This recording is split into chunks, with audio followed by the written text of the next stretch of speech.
All right, everybody. Today we are going to work a little bit more on our service-based website template that we've been working on. And today what we're going to do is jump in and go through what is referred to as the explanatory paragraph. And you can call this whatever you want. But this is where, as you found when you've gone through this whole kind of series that I've been doing on this service-based template, is that when you go into your website, you don't want to have so much content that you're just bombarding people and with so much that it's exhausting. So you want to incorporate a lot of bullet points. You want to incorporate just short statements. You don't want a lot until you get to your explanatory paragraph. Now you can start using a little bit more uh, content. You can write a little bit more. This is where you might be able to incorporate more keywords. But the explanatory paragraph can also be, you call it what you want, it can also be an opportunity to focus on the problems and the solution. You know, what problems are your visitors having? What is the solution? And how are you able to help them? So with that being said, let's jump on over to Systeme.io where we're building this service-based template, and we'll jump into the editor, and we're going to scroll down to the section. And again, this is what some people refer to as the explanatory paragraph section right here. All right, so very first thing that I'm going to do is pop this over here into my section to highlight my section elements. Background color is gray right now. I want it to be the blue, so we're matching the blue up here. So now what we want to do is go up to our text headline. We're going to change that. I'm going to start right here and do getting. And the reason I do that is because I want to make sure that I've got the same formatting and keeping your sprinklers going isn't easy. All right. And we could leave it like that if we want. I want to see what this looks like on mobile. Click out of that and just kind of scroll down and see. Yeah, that looks okay. So we'll go back over here, scroll up. Here is our explanatory paragraph. Let's go ahead and pop in an image also. Got an image that I grabbed for this. That looks good. I'm going to actually go in here and going to do just some quick mild shadows already there. Let's see what the hard shadow looks like. Yeah, it's fine. Okay, so now we're going to go in here, and this has some text. If you grab our um, business script template that I started off with, this right here that you're seeing is going to be part of that. And you can just kind of start filling this in. You put your company name right here. So here we're going to go in here and change this to battleground sprinklers and landscaping. And I am going to actually keep that yellow. I kind of like that. Actually, no. Let's see what we've got here. Do we want it yellow? If anything, we want it this green right here. So let's go back down here and click on our colors. And that looks like it's it right there. Okay, we know that you want to. Now, the identity transformation is what is it that your visitors or your potential clients are looking for? Why do they want to hire you? What are they trying to resolve? What is their ultimate goal? Are they wanting to have an amazing beard? And so that's the identity transformation. We know that you want to have, let's go back in here. We know that you want to have landscaping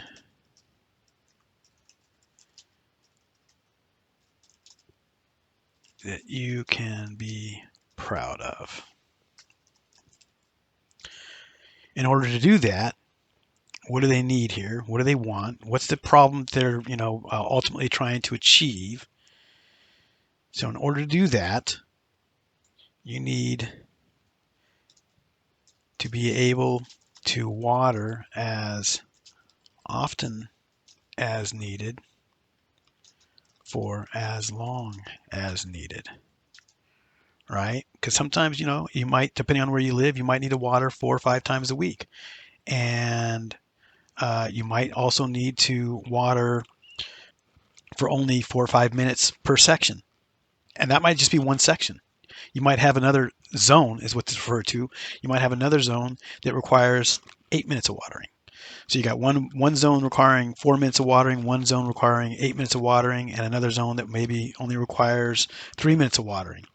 And you've got to be able to go and do that. If you're doing this all manually, that's a lot of work, right? That's kind of what we're getting at here. You need to be able to water as often as you need it, for as long as you need it, at the right times. Okay. The problem is, this isn't easy, right?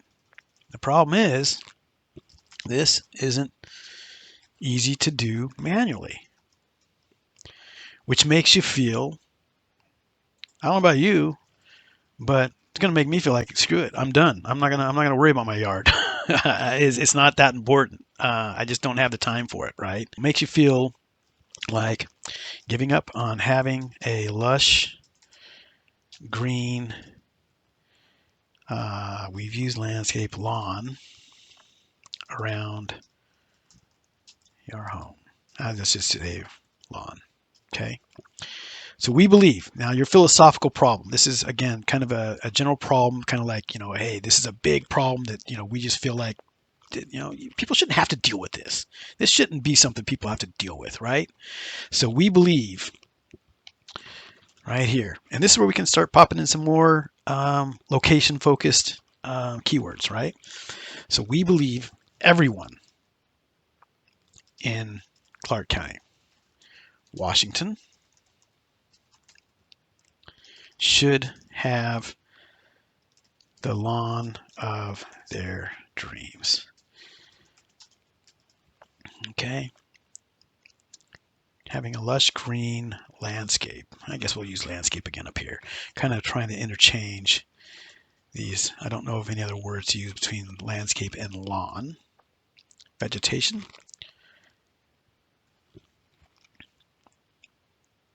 All right.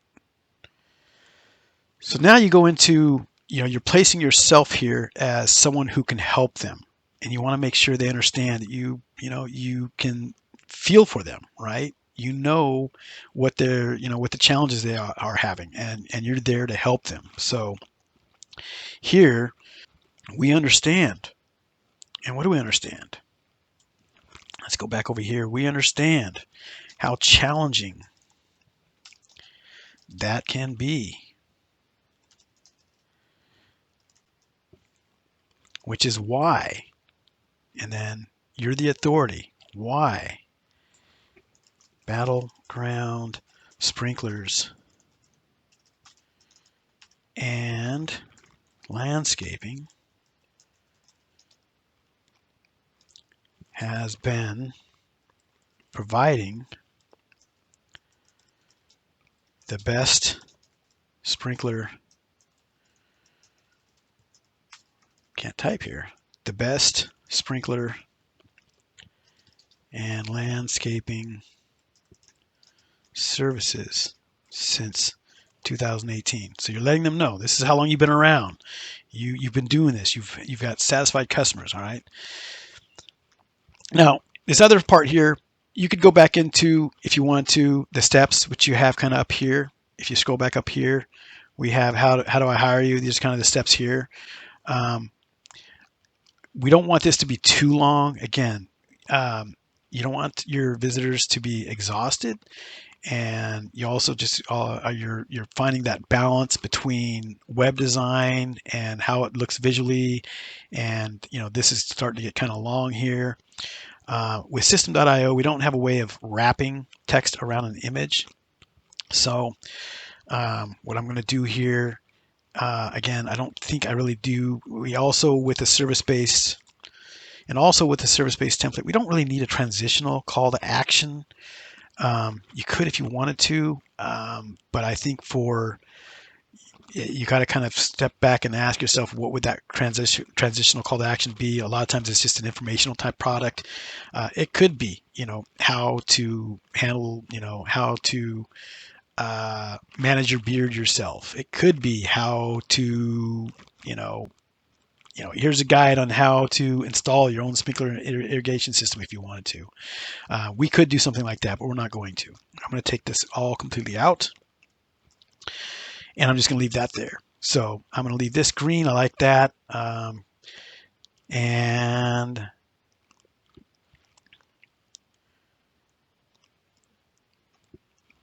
here I'm going to do this again.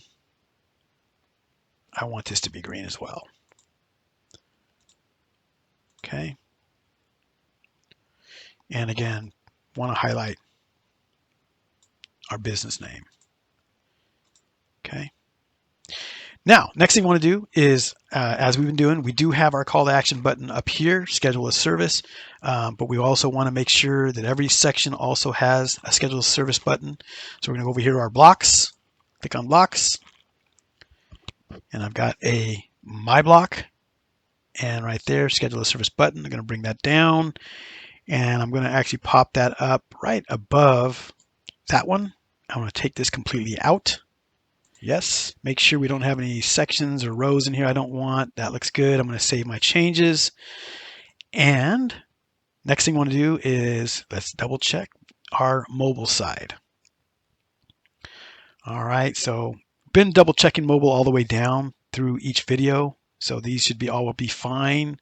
How do I hire you? Scrolling down, getting and keeping your sprinklers going isn't easy.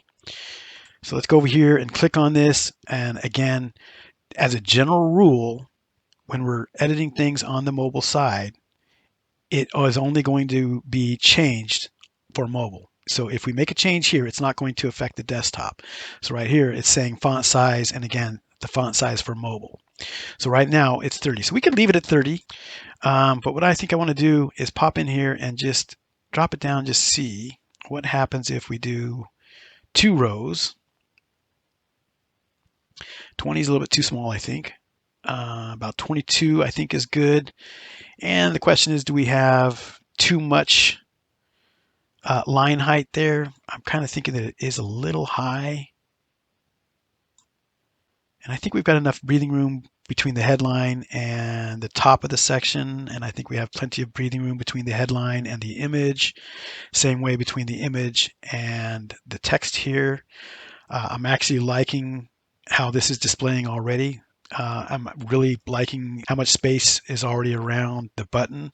So that looks good to me. I'm going to do save changes. Now what we're going to do is go back to the desktop version. And again, all the changes that we made on the desktop or on that mobile side didn't affect our desktop side. But what I want to do, I'm going to click on the eyeball. I want to open this up into another window, and that happens automatically when we do a view. And then I'm going to scroll down, and I'm going to inspect this because I want to make sure that it looks okay on more than just a full-size monitor and a mobile and on a cell phone. So we're going to right-click and do an inspect. Okay, and I'm going to do responsive. And again, if you're not seeing this, you want to click on this icon right up here. This icon gives you the options to go and view it on different screen sizes. Okay, so right now we're on responsive. This is more of like an iPad type size. Again, I'm happy with that. That's definitely presentable. What I'm going to do here is I'm going to drag this out to about 13, and right in here is about the size of a small laptop. Okay, and so as we look at this, we can tell that's not, that's okay, right? And I'm going to drop this down again. Still looking okay. Still looking all right. Yep, that's still looking fine. Okay, and at this point, I'm going to go ahead and start popping into phone sizes. And yeah, I'm happy with that. Okay, so just going to X out of that, and now we're done. We've got our, well, again, what they would call the explanatory paragraph section dialed in. Again, it's an opportunity to highlight the problems, highlight the solution, how are you going to help them, how are you going to make their life better. It's another opportunity to sprinkle in some more keywords. So that's it for today, everybody. Thanks for watching.